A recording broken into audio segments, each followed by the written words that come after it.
hi everybody. So now we're gonna move on to my chicken cutlet recipe from my recipe box so that we can make our chicken parmesan with the pot of gravy that we have simmering away on the stove. We are going to get started here with the ingredients for the breading of the cutlets. Again, everybody does cutlets, maybe a slightly different way, but this is my recipe. We have a cup of panko breadcrumbs. I've got a shallow dish here. You've got to make sure that your dish is big enough to hold your cutlets. So when you're looking at your, your cutlets and choosing a dish, keep that in mind. Today I have 4 rather large cutlets, chicken cutlets. The recipe calls for 8. So you can probably do 8 cutlets with this recipe if you need to, but today I'm only going to do 4 because that's all I have. So I have a cup of the panko. I have a half of cup of regular plain breadcrumbs. I like to mix that with the panko because I think it gives the cutlets a little firmer texture on the coating. You could do all plain breadcrumbs if you like, but I like the panko, a mixture of the two. Just what I like to do. And Parmesan cheese, half a cup. That goes in there. You can just keep mixing things together with your hands. I also put in a teaspoon of garlic powder. So that goes in. And a little bit of salt and a little bit of pepper. So here goes the pepper. Just sprinkle it over the top, not a lot. And just a little bit of pepper, a little bit of salt. So we mix that all together. You can hear I've got oil over here. Actually, my oil's probably a little too hot. I would say medium on the oil. I use a light olive oil. Don't use your best olive oil for this because the cutlets are going to soak it up. You're going to need a little bit of oil, and you don't want the oil to have a heavy, pervasive flavor. So a light olive oil. Don't substitute out anything else. Use olive oil. In my bowl, I'll bring it up so you can see it. I have my chicken cutlets. I have 2 eggs, 2 tablespoons of fresh parsley that I've chopped up, and 2 garlic cloves that I've minced. I think the recipe calls for 2 tablespoons. You can go lighter on the garlic if you don't want a lot of garlic flavor in your cutlets, because you're going to have the garlic powder in here, and also garlic on your cutlets as well. So if you're not a garlic fan, you can omit one or both of those from the recipe. Okay, so we've got our breading all nice and mixed together, so every piece of the cutlet gets a little bit of something.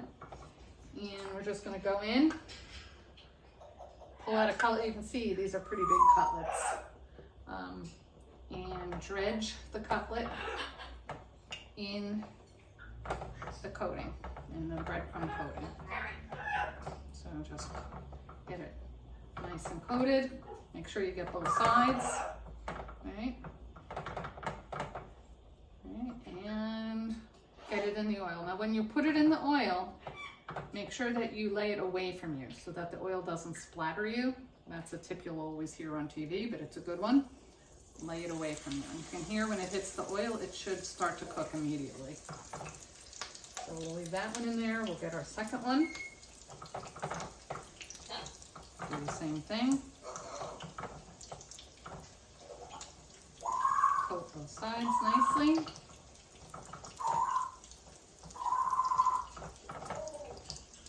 And get them in the oil.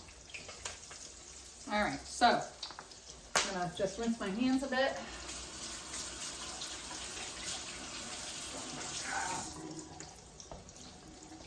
All right, and I'll give you the tips here. So I would say don't crowd the pan. Okay, don't put a lot of them in here at one time. Otherwise, they are not going to so, you know, they're not gonna fry up. They're gonna, you know, they're gonna simply be too wet. So you can see the amount of oil, hopefully, that I have in this pan. It's a good amount of oil, but maybe about, you know, 1/8 of an inch. If you know that, don't go too crazy with the amount of oil. If you need more oil, you can always add it if the cutlets soak up too much of the oil when you go to make the next batch. These are pretty good sized cutlets, so I would say that you're gonna probably cook them 4 to 5 minutes aside to make sure that they get nice and golden brown and that they're pretty much, you know, done in the middle when you're done with them. Do they have to be cooked all the way through? I have a tendency to say they should be. I would like to see them pretty well cooked before you bake them into a Parmesan. Of course, you can have chicken cutlets just for dinner just this way, and then they should be cooked all the way through. So these are great on a sandwich, nice roll with some mayonnaise and some, you know, tomato and lettuce would be great. For just a parm sandwich, you can just serve them as they are, cooked through with a nice salad on the side, and that would make a nice meal for during the week. Or I'm gonna do what I'm gonna do today and make Parmesan with them. So that's it. I think we'll just let these cook. Let these cook on this one side, and then we'll come back when they're done and I flip them over, and we'll show you what they look like when they're done. So see you in a few. Okay, so I have turned the cutlets over in the pan. You can see they're a really nice golden brown color on one side. And they are. They'll continue to cook for another few minutes on that side. And then I have a nice baking dish here that I'm going to transfer them to. You can grease this baking sheet with a little pan or something if you want to. You probably don't really need to because the cutlets are going to let off some of their olive oil, and then that'll take care of things. If you want to try to cut down on the amount of grease, Pongo's being very noisy today. He's my bird in the background. Sorry about that. If you want to cut down on the grease, you can put them on a paper towel. Let them set on the paper towel for a little bit, and then put them in the baking dish and let any of the oil run off. I've got the next 2 cutlets here all breaded and ready to fry up, and we'll get them all ready and in the pan and show you what that looks like.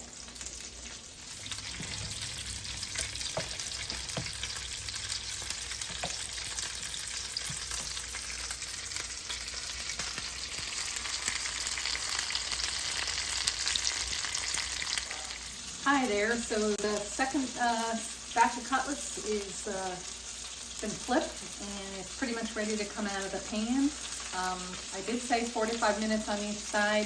These are pretty good sized cutlets, so they're a little bit thicker. If you have really thin cutlets, of course you can cook them, you know, less on each side.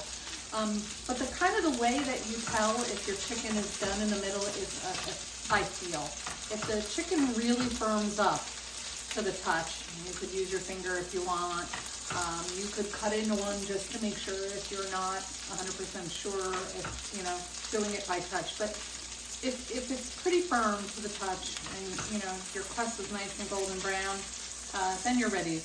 They're cooked and you can take them out of the pan. And they will cook a little bit more with the residual heat, you know, when they come out of the pan. I did put a little bit more oil into this pan for the second set of cutlets. You will need to, if you're doing 8 cutlets, you're going to have to maybe get them into the pan 3 at a time,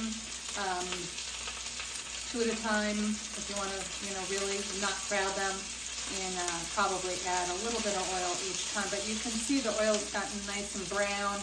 It's got some of the crusty bits from the coating that have, you know, come off in the pan, but it's really flavorful stuff. So I would turn that off. Like I said, if you really want to gild the lily, you can take some of this oil and, you know, use it to grease your baking dish. And that's always a fun thing to do. Sometimes my mother used to take stuff like this, grease from the pan when you make your sausage or your meatballs. This I don't think I do it with. So if you're making sausage or meatballs and you have a little bit of their oil left in the bottom of the pan, if you're not worried about calories, pour it right into the gravy. It gives the gravy a really good flavor. So here's the cutlets that we'll be using for our Parmesan. Or, like I said, you can eat right now. I know my brother would love that. You can see when you look at these, you can see the pieces of parsley and the little pieces of garlic that are in that breading that are gonna make for a really tasty chicken Parmesan. So next step here, we'll let these sit a little bit.